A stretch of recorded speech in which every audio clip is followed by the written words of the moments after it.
might well, if the average is anything to go by, give a second away to them in the pit stops. Fabio Scherer is trying to find a way through that involves going way off the track to get at the inside now of Luca Engstler, and the Swiss driver goes through down the inside, and the Mustang gets ahead of the Lamborghini, so that puts him up to 17th place now behind his teammate, and that's the first time they've been in the top three in terms of fastest pit stops in a race. Top three quickest pit stops score points for the pit stop challengers. The BMW finds a gap just big enough for a BMW to get through, and Marco Wittmann gains a place then at the end of sector 2 to get through ahead of Luca Engstler. So Engstler's struggling a bit here, and I wouldn't be surprised, Brian, if he's one of the first to come into the pits.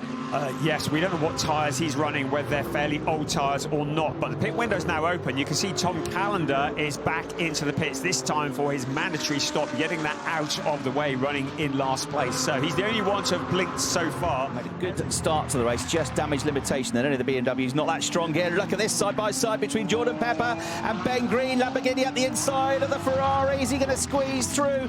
Green, we know, defends hard. He defended brilliantly yesterday a couple of times. Contact between them. Ben Green comes back, gets his elbows out, and gets back ahead of Pepper. Now, is there going to be some damage to Pepper's car? It doesn't look right. Has he got a puncture? Pepper, second in the championship, I reckon has got a puncture here from that contact. Yeah. And he's got most of a lap to limp the car back. If it's not a puncture, it's suspension damage, but I think it's the rubber that's gone. And that was all from that contact with Ben Green. Our defending champion is going to be thinking, when am I going to catch a break in 2025? As the BMW of Marco Wittmann goes past, or back past Ricardo Feller. Ricardo then gets past Mining, so they're both now ahead of the Indian driver. Picking up the dirt, Marco Wittmann also in the mix as well in 7th place alongside Lucas Auer.